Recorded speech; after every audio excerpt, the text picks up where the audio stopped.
Hey, what's up, guys? Welcome back to Ol'SargeCollects. My name is Dan, and today I'm going to be showing you a new product and a new way of storing some of my post-playing days cards of Hall of Famers. So, I've been really busy lately. I haven't been putting out a whole lot of videos this week.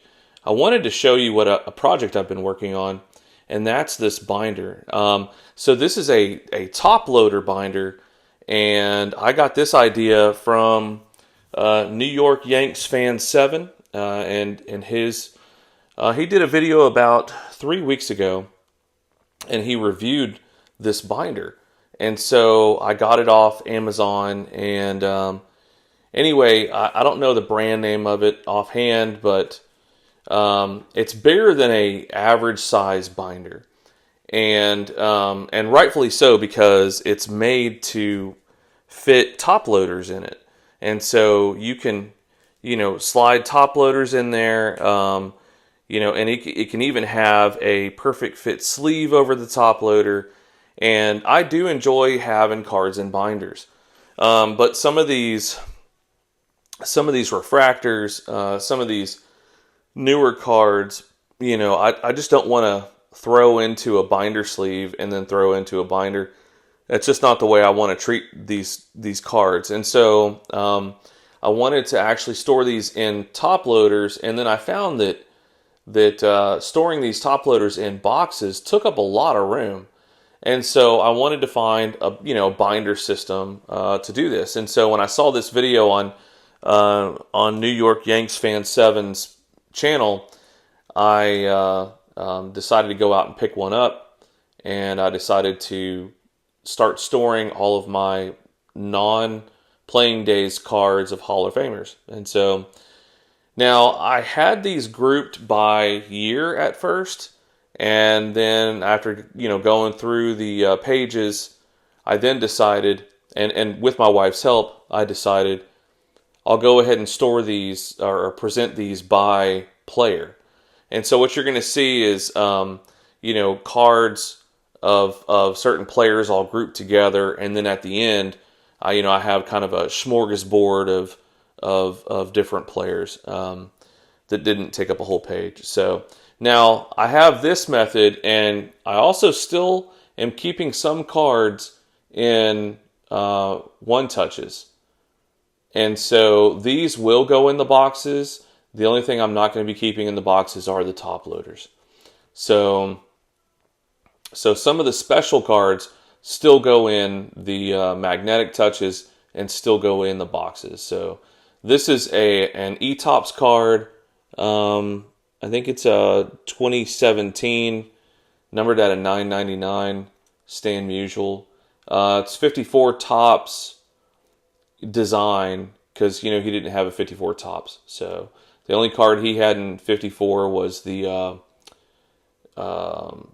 dog food, Red Heart dog food. So, all right, so let's go ahead and jump through this binder real quick. So the first page is going to be all Babe Ruth, and I just kind of randomly threw them in there. But so you have the 2007, 2008 Upper Deck masterpieces up there, and then you've got a 2010 National Schickel. So you've got a couple of Leaf cards here, and then you have a Stadium Club down here. I forget what year that's from. I really do like that card, and I'm gonna try to hunt for that card in like a rainbow foil or something. So anyway, flipping over here, you've got an art card down here that looks like diamond stars, and then just the rest of my low numbered or non-numbered Babe Ruth cards. And also one thing I found is by doing this, I identified really who are my favorite players. The cards, the players that I have the most cards of, those happen to be my favorite players. Based on the cards, I guess that's who they are. But anyway, second page is Mel Ott. You've got a 93 action packed. You got one of those gold foil cards. You've got the 2011 Topps update, and this is the foil card. It's like a rainbow foil. And just some other random cards here that I have. Flipping over to the other page, I've got a 2022 short print, the 2023 Stadium Club, numbered to 50, and then just some other random cards here. Next page is my Jackie Robinson. And again, you're going to see a lot of the same series or same sets. So again, you have the 2007, 2008 Upper Deck Masterpiece. You've got the National Shickle. You've got Stadium Clubs.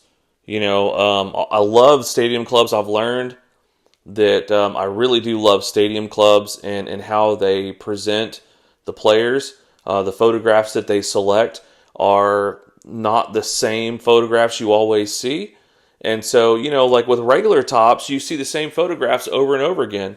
But with the Top Stadium Club, you see different photos, so that's really cool. Here's another one of those Diamond Anniversaries from 2011. Really like that. You've seen all these cards before. I just really wanted to show you the binder and how the binder looks. It's a good quality binder, by the way. And this is not a product review because I don't remember the name of it. But if you go look at New York Yanks Fan 7, I think he did a product review on it. So yeah, here's some more Jackie Robinson. Then I've got Lou Gehrig, and I've got some cards from him. Again, really do love the Stadium Clubs. Love those cards. And then I've got Mickey Mantle over here. Not a lot of Mickey Mantle cards. By the way, I've been doing some research on post-playing days cards of Mickey Mantle, and Topps has not done very many post-playing day cards of Mickey Mantle.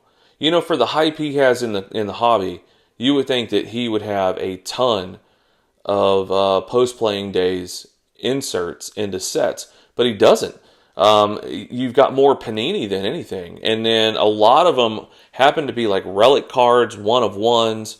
And so when you look at the trading card database, there are hundreds of pages of cards, and most of them are taken up by one of one relic cards. So anyway, here's my Ted Williams page, and again, he doesn't take up an entire full page, but I've also got some cards of his in magnetic one-touches. So then next I've got my Roberto Clemente page, a Honus Wagner page. Here I've got some Dodgers. So I've got Pee Wee Reese up at the top, and then Roy Campanella down here. Here I've got Stan Musial and some of my Stan the Man cards. And then over here, I've got Ty Cobb on the top row, Sandy Koufax. I've got Ernie Banks right here. And then up at the top, I've got Willie Mays. So, again, these are just cards that are either, they didn't make the list, I guess you could say, for being in a magnetic one-touch or to be sent off for grading. So, these were just the ones that just ended up in a top loader. So some of them are numbered, like these two right here. This one right here is numbered to 50, and this one is numbered to 100.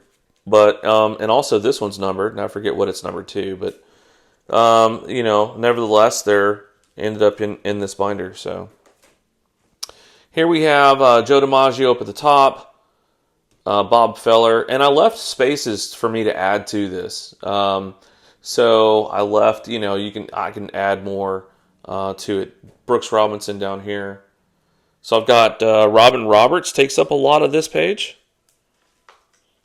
There was a time where I had bought a Robin Roberts card, and then I wanted to pick up a bunch of post-playing days cards of his.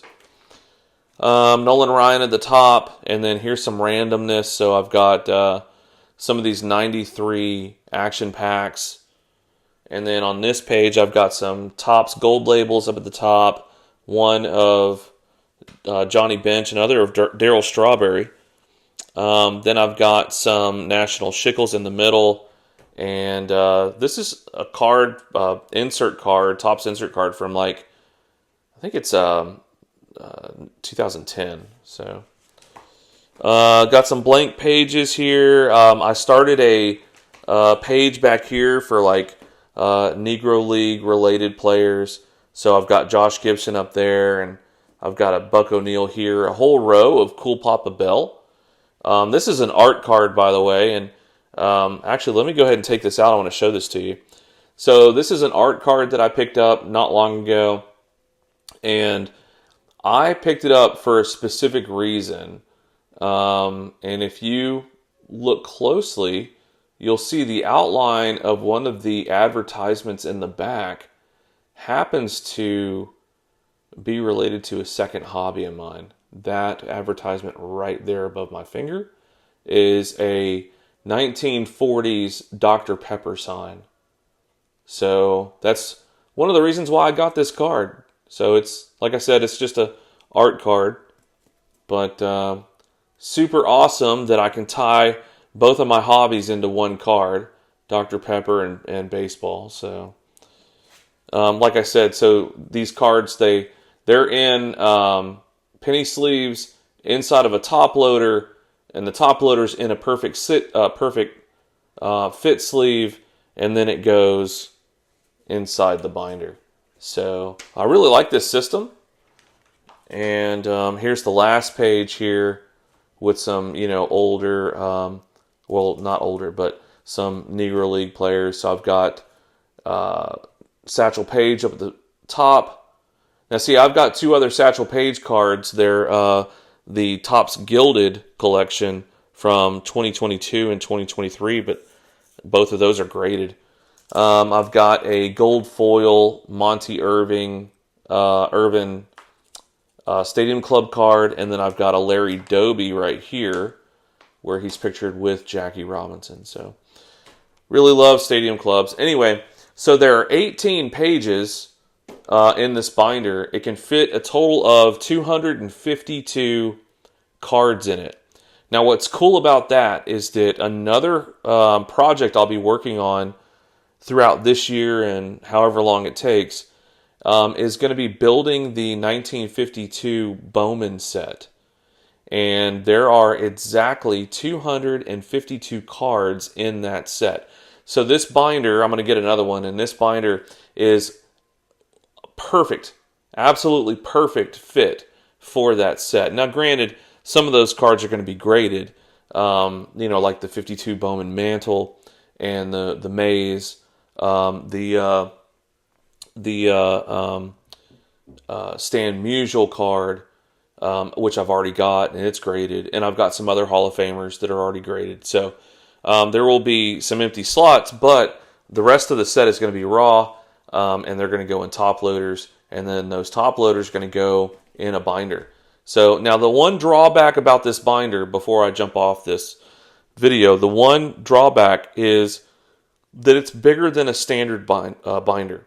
Okay, so when I close this binder, and I've got another binder underneath it, kind of propping it up. When I close the binder, see, I don't know what brand it is, but it's got that little symbol right there. Anyway, when I close the binder and look at the difference in size between one binder and the next. So you see that it takes up, there's the extra room here. So you see that it takes up quite a bit of room. It's not going to fit on a bookshelf, and unless you laid it flat, and then you could probably stack up binders, which is you can do that. So it just, I'm going to have to figure out how I'm going to store the binder itself. But outside of that, it's a great product in my opinion. So this binder here is just all those Astros cards that Ken from Ken's Cardboard sent me. I'm not going to go through these, but look at the amount of pages that are filled up just from all the cards he sent me. Thanks again, Ken. I appreciate that. Tons and tons of Astros cards. So, Astros haven't been doing too hot this season, although they did just throw a no-hitter after being swept by the Yankees. So that was kind of cool. And I went onto the Topps website and I bought the Topps Now of Blanco for it's his rookie card, only his 8th start ever in an Astros uniform, and he throws a no-hitter. Kind of crazy. Anyway, you guys take care. Thanks for watching, and keep hunting the good stuff.